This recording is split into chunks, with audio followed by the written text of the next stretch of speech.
Last year, for my English 12 class, I had to write an identity paper.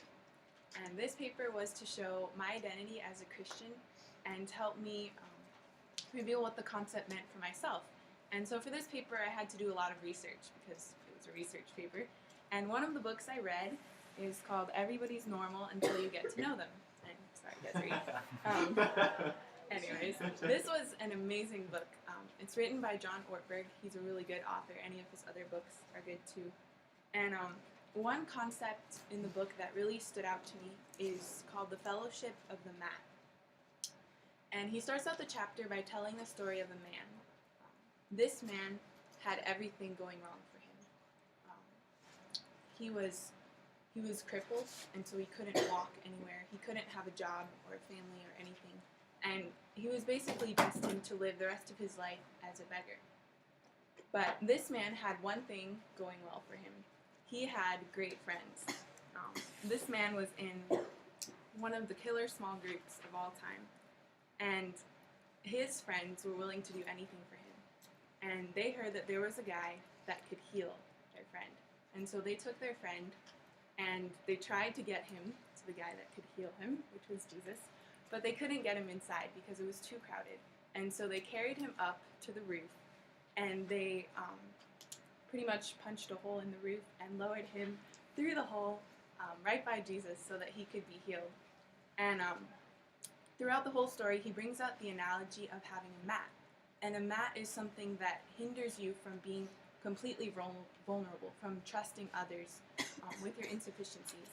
And I just want to read a quote about he said, maybe your mat is an inability to trust, or the need to be in control, or an inability to speak the language of the heart. Maybe your mat involves a terrible secret of some awful thing you did that you still feel guilty about. Maybe it is a crushing sense of failure, or inadequacy, or plainness, or loneliness. Sometimes people spend their whole lives doing mat management. They pretend they don't have a mat. They appear to be so healthy and strong that the people around them assume they could walk anywhere they want to. They see other people's mats, maybe even have a spiritual gift of mat identification for others, but never reveal their own. Their primary goal is to hide their brokenness from others' eyes. If this is you, you may get quite good at hiding your mat.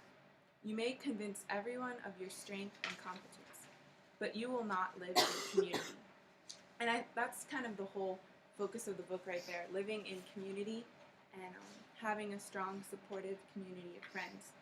And this book really made me reevaluate my own priorities in community and made me relook at relationships and how they define my own identity.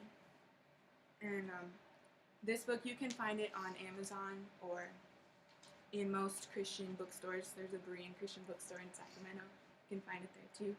And it's pretty inexpensive, about like $8 to $12. And I think it's a book worth reading for anyone because relationships are one of the ways that we can help reach out to people to bring them the gospel and the news of Jesus soon coming. And without understanding community and being able to be vulnerable with others around us, we won't be able to reach them as effectively. This book was a blessing to me, and I hope it will be a blessing to you too.